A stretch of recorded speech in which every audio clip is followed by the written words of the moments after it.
as a doctor or healthcare professional, will just have a look, and if we are sure that he is not breathing, we can assess it within 10 seconds. And you can keep a hand on the carotid pulse on only one side, not on both sides. Just from the larynx, you just go out, and in front of the sternocleidomastoid muscle, in between, in that groove, you can feel the carotid pulse. You have to check it for how long? 10 seconds, not more than that. You can count less than that, but not more than that. And for checking the breathing, you can put a hand on the abdomen, on the lower, just above and lower, just below the sternum, on the upper part of the abdomen. And lightly you can keep, and you can feel whether the person is breathing or not. If you are not sure, if the patient is clothed, and if you are not sure, you can put your hand. That way you will have a sensory knowledge also. So that is how we check our breathing. And then, if there is no definite breathing, or if there is no definite pulse, there are 3 conditions which can occur. The patient may be breathing, and the patient may be having a pulse. So in that case, what will you do? You will keep the patient on the monitor, and you will put a mask, oxygen mask on the patient's face, or patient can be put into a recovery position, or you can put the monitors and then monitor the patients. If the respiration is there and the pulse is there, and if the respiration is not there but the pulse is there, what to do?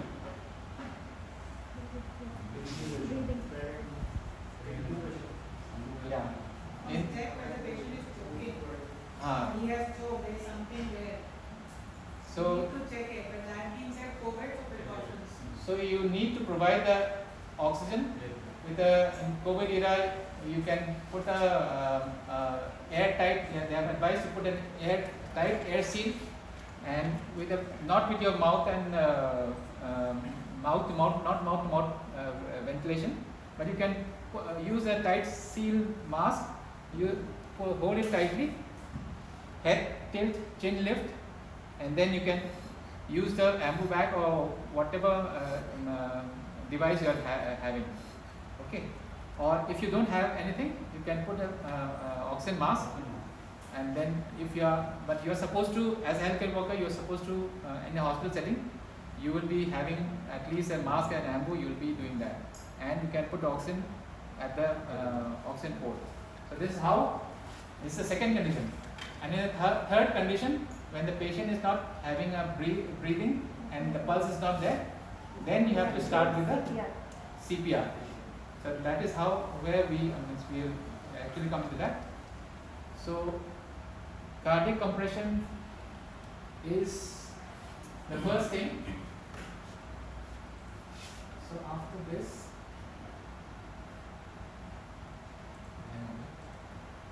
okay. So the sequence, it was ABC before. Now it is CAB. So the cardiac compression proceeds over the airway opening, because whatever oxygen is there in the heart, it needs to be pushed into the brain in the first place. So for doing that, I have not shown much of the thing. So for doing that, you need to position the patient at a safe place, of course, and then on a hard surface, and either on the floor, on a bed, or whichever hard surface you are there. Then you need to go near the side of the patient, and if you don't have anybody, you can put a cloth over the face, or a plastic sheet, or an oxygen mask. If you're having, you can put an oxygen mask, apply to oxygen in the hospital setting. Suppose if there's no facility, and you can give a cloth over the patient's face, and then in the middle of the chest, in the lower sternum, you put your hands, the palm of one hand on top of that, and the other hand on top of that. Then you need to be straight above the patient, and then your elbow should be straight, and then you need to give the push hard and push fast. Hard and fast. Hard means you have to push hard. How much centimeters or inch below? So 2 inches and 5 centimeters. 5 to 6 centimeters. 5 to 6 centimeters depth, or 1/3 of the AP diameter.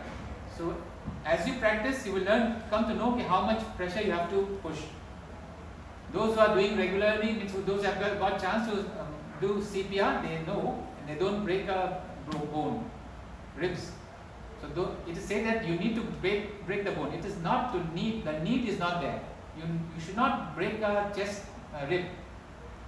Without breaking a rib, if you can do a CPR, then you are an expert. Okay?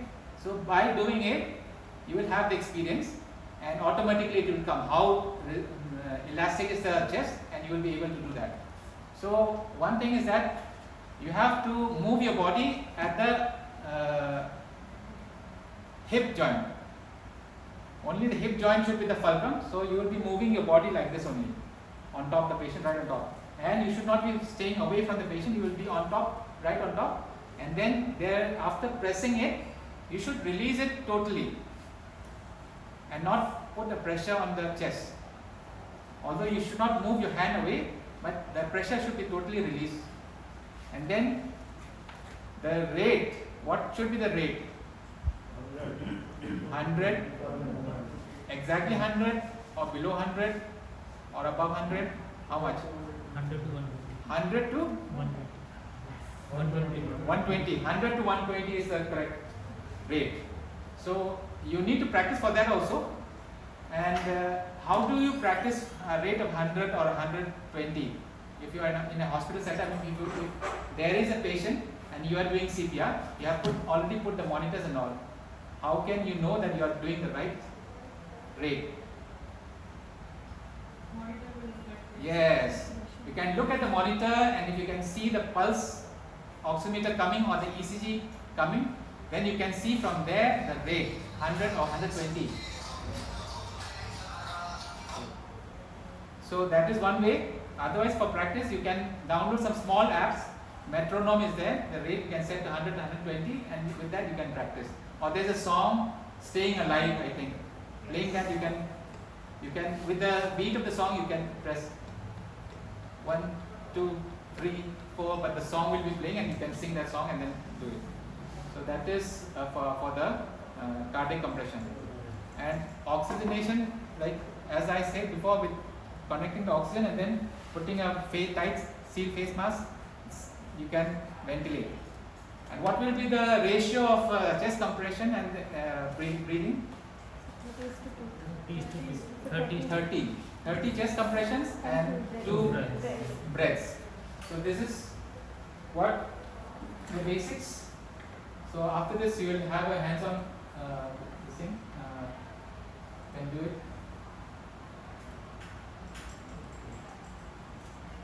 So this I showed to you in the middle of the chest and how you have to stand on top of it.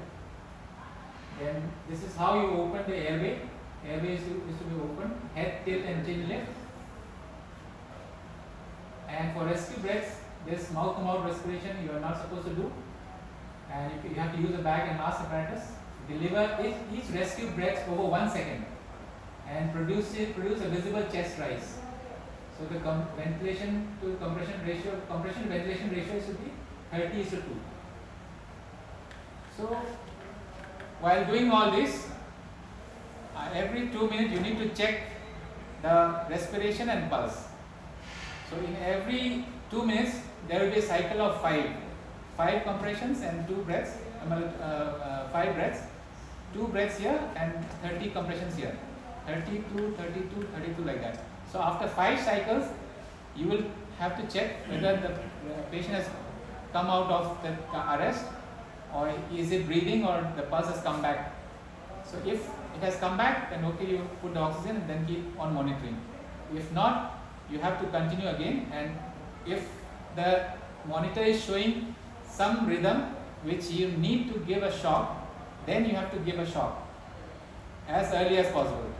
So then by that time, the defibrillator must have arrived, you must have attached, or you have to put both the leads, paddles, and then look at the monitor, and then accordingly you can give the shock. So what are the shockable rhythms? VT and VF. VT and VF? Basically, you can give an atrial fibrillation, but it's not atrial. I'm talking about CPR only. That will come into ACLS and different chapters. So VT and VF, but VT, if there is a pulse, will we give?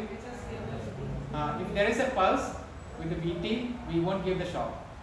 Only if there is no pulse, then we give the shock in VT. Okay. And if it is not shockable, then what will we do? If the rhythm is not shockable, if it is a normal, you continue with the CPR, and then you can use the ACLS protocol. You can give adrenaline or other inotropes and all this, whatever is required later on. So with this, we come to the almost the end of the CPR presentation, but a little bit about CPR in pregnant patients, because we had a problem with, not a problem, we had an incident with a pregnant patient. We had to give CPR and there was a case. So for this, there is a little bit different from the normal CPR. So we need to perform, while doing this high quality CPR, and then we need to assemble the maternal cardiac arrest team and consider the etiology of arrest, and then perform the maternal interventions also, perform airway management, administer 100% oxygen, avoid excessive ventilation, place an IV line above the diaphragm. This is important. Because Dr. Nelson's slide is not visible, please. Slide is again not visible.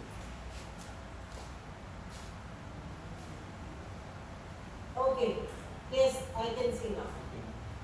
So I was telling that after the maternal cardiac team is to assemble, and there are three teams: the maternal team, the obstetric team, and the pediatrician. The obstetrics, the pediatrician, and the anesthetist.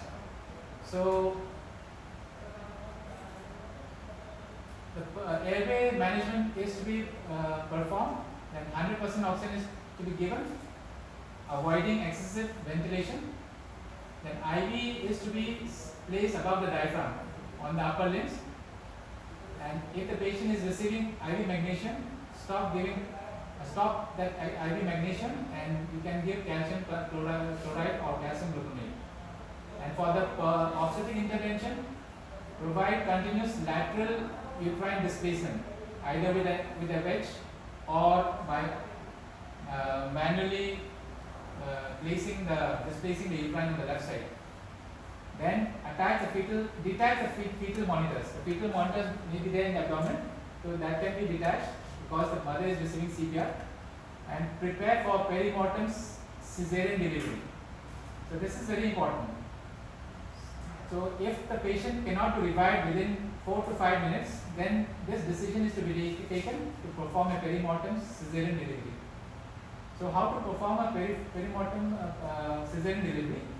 If no return to spontaneous circulation is achieved within 5 minutes, then this cesarean delivery is to be done to save the life of the baby. Then the neonatal team will receive the neonate, and then the baby is revived. So this is the basic difference. So in our setup, at what weeks will be advised perimortem cesarean? In what? In our setup, at what weeks do we advise? For example, in the US and all, they advise after 20 weeks also, because they have very good NICU setups. In our setup, at what time would we advise perimortem cesarean section? Suppose I cannot resuscitate the patient. Okay. At what time? What is the institutional protocol here? Because even if I get a nursery, if I get a baby out, and baby needs immediate nursery or immediate NICU, so we are sort of restricted here in our setup. So at what pregnancy level would you say we should be opting for this? See,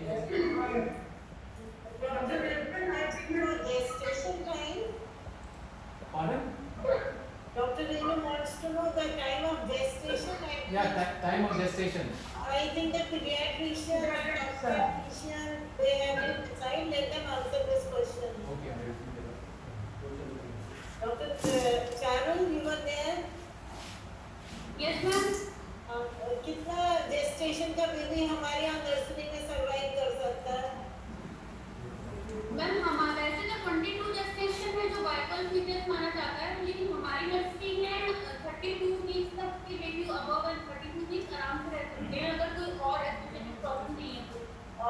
estimated baby weight कितना, fetal weight कितना, approx?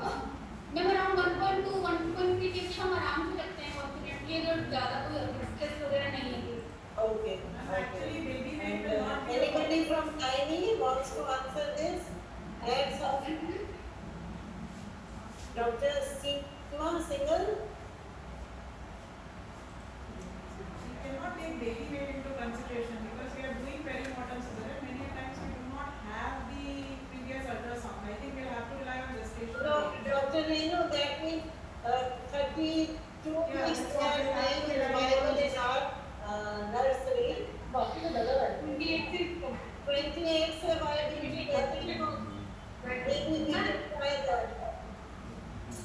More than 28 weeks? When baby needs ventilator, then it's difficult, but we have the because also on CPAP and even surfactant, so depends on the baby's condition. Ventilator we won't have, But Dr. Nivedita, we don't have time to judge that. We just know the gestation time. Maybe we don't have the estimated baby weight also. If the mother has got arrest and she is say 29 weeks or 30 weeks, should we do cesarean section perimortem and take out the baby or no? That is the yes question. ma'am, yes ma'am, we should definitely No, do that is the question and that is the answer. Dr. Manju, Yes. in our setup, like they are saying it is 32 weeks, but another setup, I think we can around 28 weeks or 46 weeks also they have saved the baby. So it depends on the quantity of the info which is available in that hospital. Okay, but I think in our setup also, if it is 28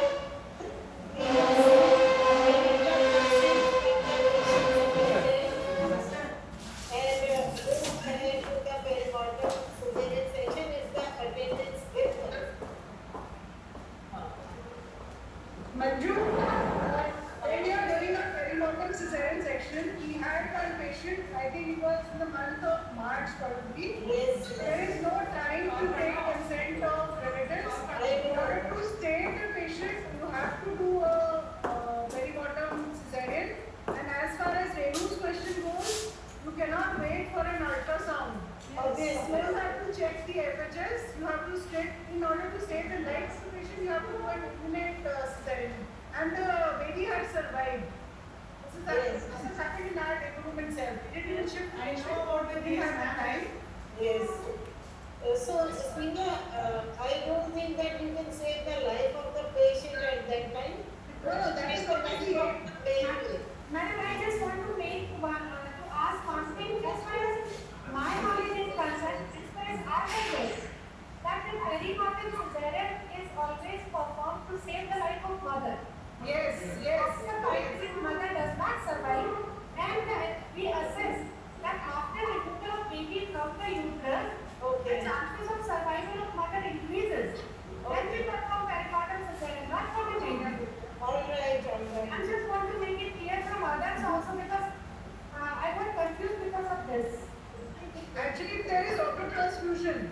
So And because copy. of this, the Extra copy. blood flow to the mother improves. So that is the Paste. theory behind this. Pink page And also, Pink page. Yeah, you remove the baby and causes the reversal of the flow back towards the mother. The uterus. Same paper. So that is believed to be, the helpful in resuscitating the mother. That is why it is done. Attendance. So Seema, I want to ask one thing. So suppose we know that we cannot save the mother. Name. So should we not Name do and this perimortem cesarean and get that mother baby alive? Let the baby die. no, no, How can you be sure that the mother cannot be saved? Date आ गया ना. You never be sure, you always have to try. You can never be sure, you have to give the mother a chance. that is where the children are also in line.